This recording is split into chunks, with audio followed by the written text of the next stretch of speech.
savoir si le livre est fait pour vous ou pas. Allez, on est parti. Le résumé nous dit: les règles étaient simples. Ne pas toucher à la vie du... comment ça s'appelle, de l'agent et éviter les ennuis.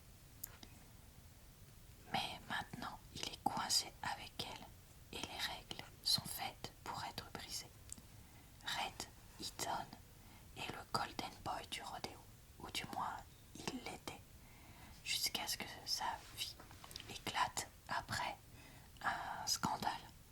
Pour soigner l'image du cow-boy, Summer Hamilton, la fille de son agent, est chargée de le surveiller à plein temps pour le reste de la saison. Si Red est loin d'être ravi par cette cohabitation forcée, Summer, avec ses jeans serrés et son sourire sexy, ne le laisse pas indifférent. La jeune femme insiste sur les limites à ne pas franchir, mais leur rapprochement est inévitable. Pour elle, ça ne veut rien dire. Pour lui, ça veut tout dire. La réputation de Red ne peut pas prendre plus de coups, tout comme le cœur brisé de Summer. Mais Red est bien décidé à le lui voler. Non mais quel résumé nul de chez nul. Franchement, mais c'est vraiment d'un niveau de malaise, mais plus. Alors que franchement, c'est pas du tout le ton du roman. Bon bref. Chapitre 1. Summer. Eaton, tu tiens un sacré fils de bien énervé avec celui-là. Le beau cow-boy, perché sur le dos d'un énorme taureau, ricane. Il ajuste sa main autour de la corde devant lui. Ses yeux scintillent. Non, ses yeux sombres scintillent sur l'écran. Toutes les lignes dures de son visage transparaissant à travers l'étau de son casque. Plus il secoue, plus je suis heureux.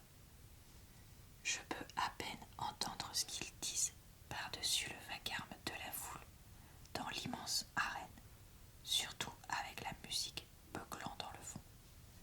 Heureusement, les sous-titres en bas de l'écran viennent clarifier tous les détails qu'on pourrait rater sans ça. Le jeune homme penché sur la barrière rit tout en secouant la tête. Ça doit être tout le legs du bois. Pas d'os cassé pour le très célèbre Red Eaton. Le cow-boy, clairement identifiable, sourit derrière la cage qui lui protège le visage. Le casque noir laisse apparaître un éclair de dents blanches et un clin d'œil ambré. Un sourire charmant que je reconnais à force d'avoir contemplé pendant des heures sa version figée sur le papier glacé. Casse-toi, Théo. Tu sais que je déteste foutrement le lait. Chose qu'on dirait jamais en français. Ce mot-là, bref, un sourire taquin effleure les lèvres de Théo quand il parle. En tout cas, tu as l'air mignon dans ces pubs avec ce truc peint au-dessus de ta lèvre. Mignon pour un vieux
muscles de sa mâchoire se contractent et son corps bien sculpté,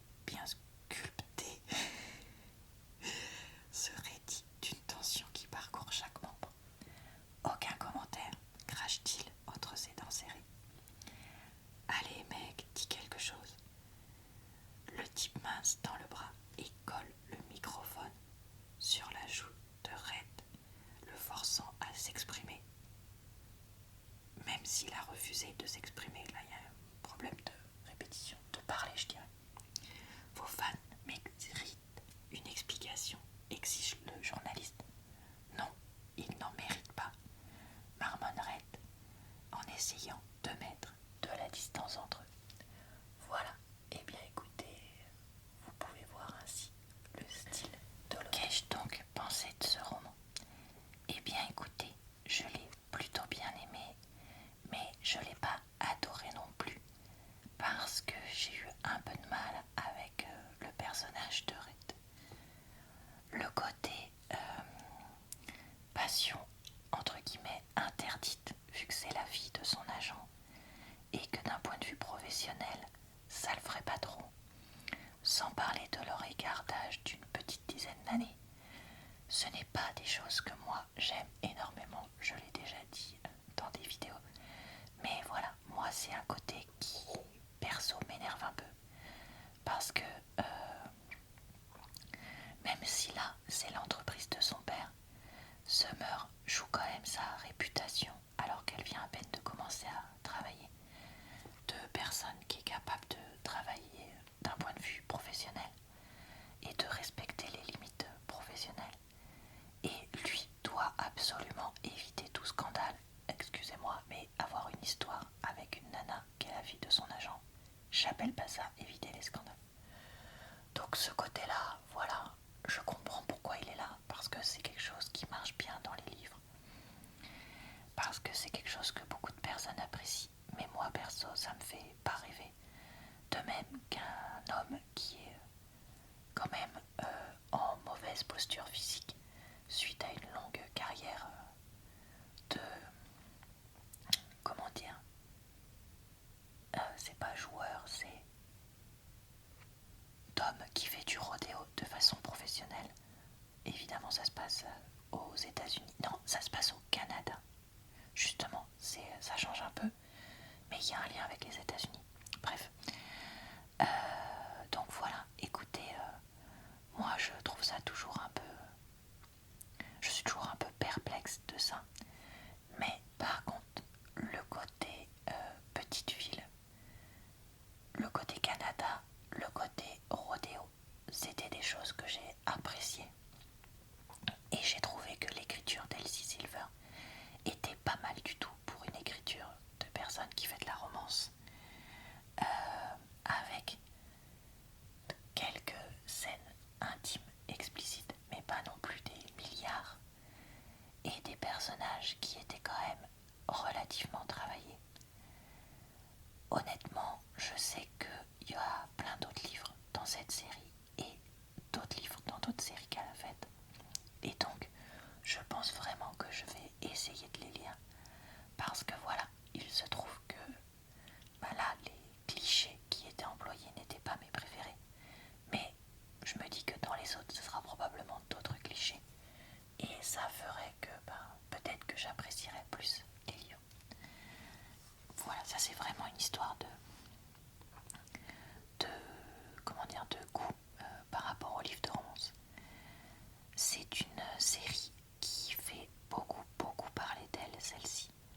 Et peut-être aussi que je m'étais imaginé un truc méga giga bien, alors que voilà, c'est pas non plus énormément mieux que d'autres livres que j'ai lus. En fait, je pense que ça dépend ce qu'on cherche. Est-ce qu'on cherche une romance avec des personnages qui évoluent un petit peu, des sujets qui peuvent être intéressants, etc. Ou est-ce qu'on cherche un livre de fiction avec une romance dans le fond? Vous voyez ce que je veux dire? Et voilà, celui-là, c'était vraiment la romance qui était prédominante. Mais parfois, j'aurais bien aimé que ce soit un peu plus la fiction. Et j'ai trouvé que le conflit,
ce qui